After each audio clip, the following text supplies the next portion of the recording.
Plus on aime la vérité, moins on aime la diplomatie. Plus on aime le fond, moins on aime la forme. Je vous laisse quelques secondes. Plus on aime la vérité, moins on aime la diplomatie. Plus on aime le fond, moins on aime la forme.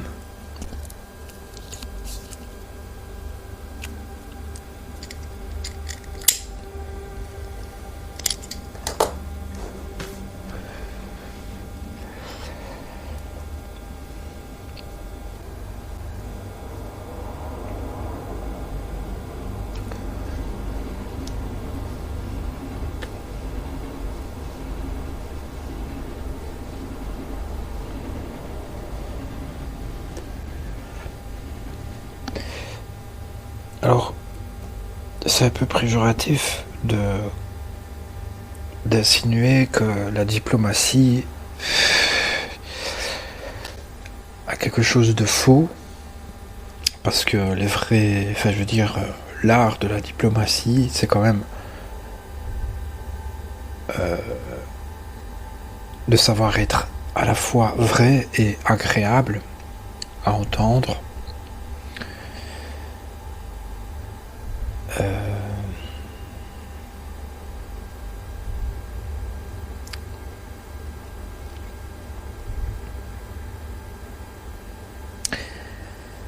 Néanmoins, il y a beaucoup de vérités, je pense, qu'on n'a pas le choix de les dire à plat et de ne pas tourner autour du pot. Et du coup, ça pourrait paraître provoquant ou déstabilisant, effronté de révéler des vérités en pleine face, mais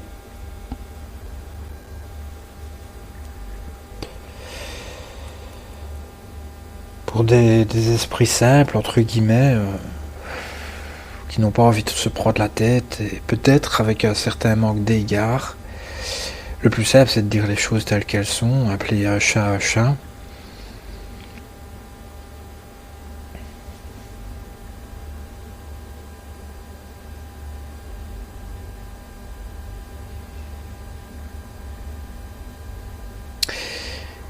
Et certaines personnes, j'ai envie de dire,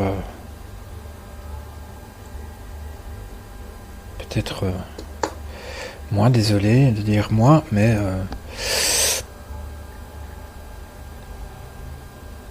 j'ai souvent eu de l'irritation au fait qu'on tourne autour du pot.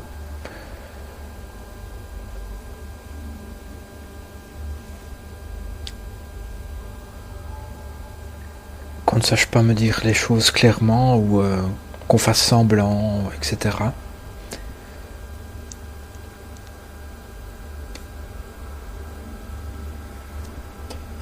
Parce que je considère que la franchise est une marque de respect. Parce que grâce à la franchise, je pense que on a un élan d'avoir un rapport honnête avec la personne, sincère et donc plus fiable, plus vrai.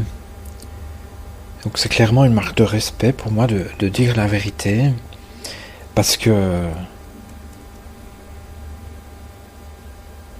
c'est aussi, je pense, une façon de vouloir régler une situation. Quand on dit les choses clairement, en étant clair, vrai, on permet à l'autre, certes peut-être on fait en sorte qu'il soit un peu déstabilisé, un peu dérangé, et si la personne, soit elle va se refermer sur le coup, soit elle va mal le prendre, mais l'idéal c'est que ça l'amène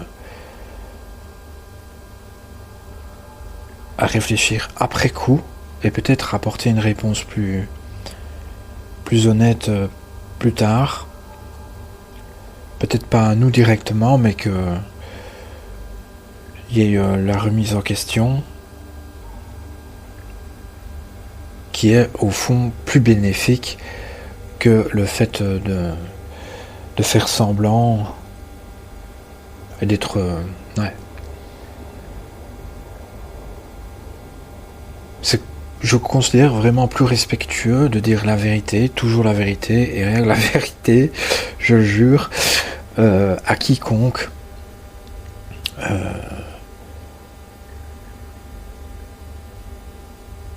C'est aussi un moyen de faire comprendre à la personne qu'elle peut se fier à toi, en fait.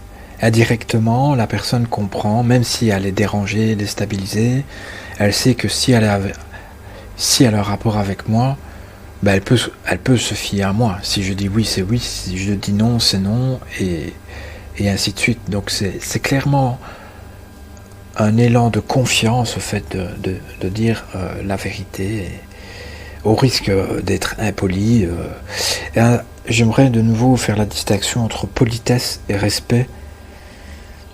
À bien des égards, il me semble que les gens peuvent être polis, mais pas pour autant respectueux. Donc ils vont employer des beaux mots, ils vont te faire des flatteries, ils vont être complaisants, aller dans ton sens, mais après coup, ils vont mettre les pieds sur la table. Tu les invites chez toi, ils vont mettre les pieds sur la table. Ou ils vont rôter bruyamment, ou faire leur flatulence bruyamment, etc. Ou des gestes qui vont montrer du déplacé et qui peuvent finalement les trahir par le non-verbal. Par le manque de maîtrise et le manque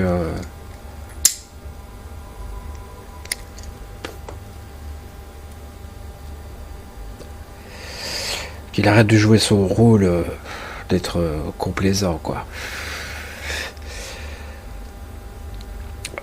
Et bien sûr, on peut rajouter le fait que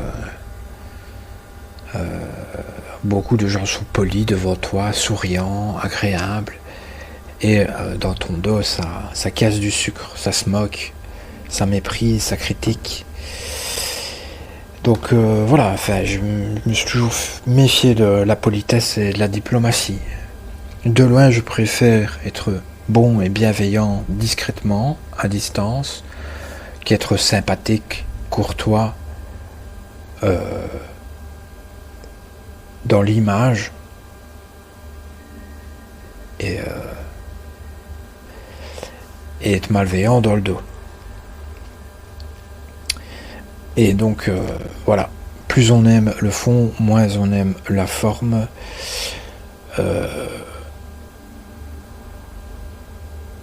Lorsque l'on est vrai, en fait, on va au fond des choses. Tandis que, bien sûr, dans la diplomatie et la politesse, on survole. On a tendance à survoler et à rester superficiel.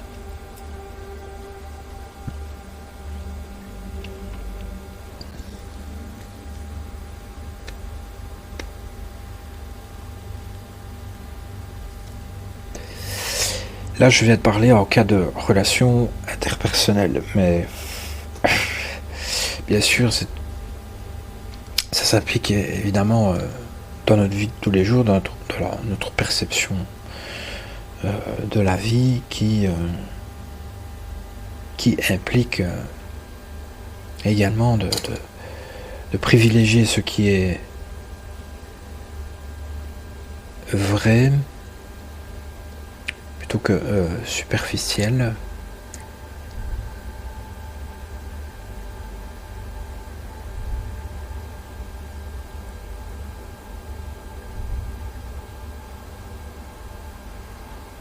Savoir aussi si les personnes agissent avec leur cœur ou simplement leur ego.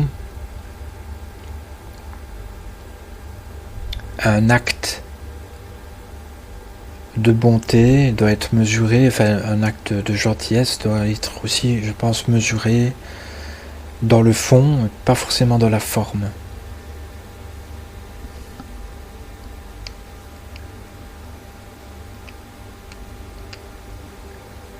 dans les conditions ou les circonstances qui ont amené la personne à réaliser un tel acte, on peut aussi jauger si c'est sincère ou superficiel.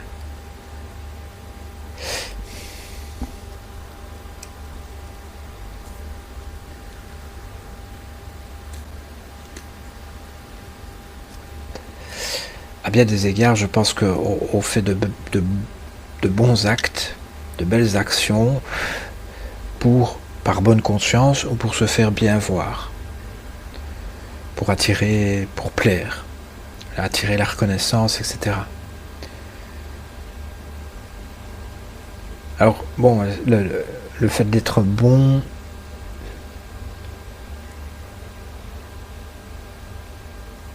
pour revenir à une autre citation, être bon est une chose, l'être sans arrière-pensée en est une autre, dans le sens où on a souvent, la plupart du temps, je pense que la plupart d'entre nous ont une idée derrière la tête au fait de faire un cadeau, par exemple, ou de réaliser une bonne action.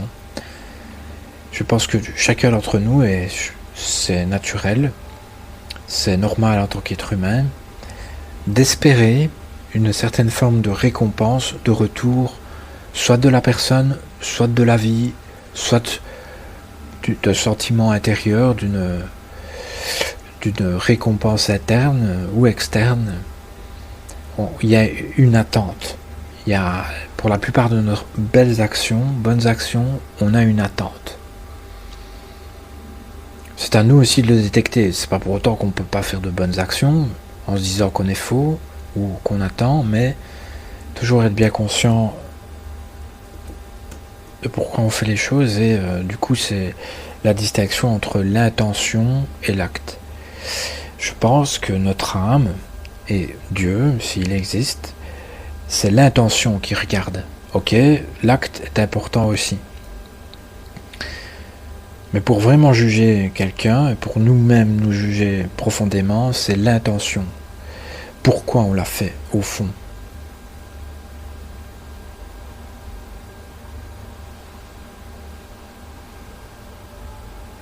Et du coup, oui, si on croit au karma, si on croit aux coïncidences, etc., tout ce que l'on va vivre ou ne pas vivre dépendrait de nos intentions, plus que nos actes, sûrement nos actes aussi, mais la conscience supérieure qui nous habite ou dans les cieux va nous juger sur l'intention. Ce qui nous a amené profondément à le réaliser, c'est un acte vraiment de pure compassion, à vouloir le bien-être d'autrui, à vouloir bien des choses sincères ou une valorisation, etc.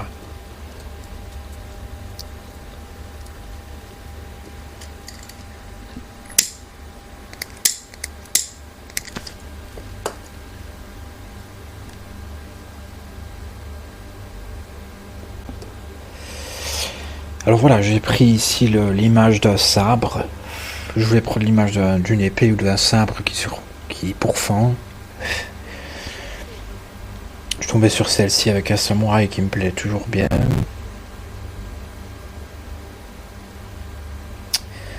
L'image de l'épée, au fait, peut être... J'aimais bien associer le symbole de dire la vérité avec une épée qui pourfend.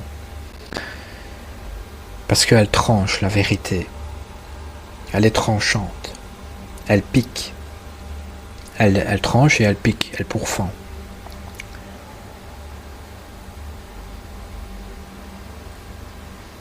Une épée, ça ment pas. Une épée, ça ment pas.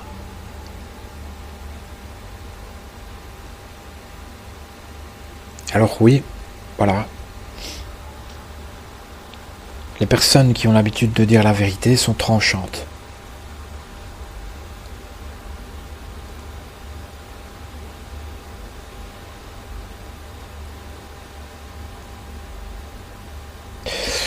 Voilà, je pense que c'est tout. Merci de me suivre et à demain ou à bientôt pour une nouvelle lecture.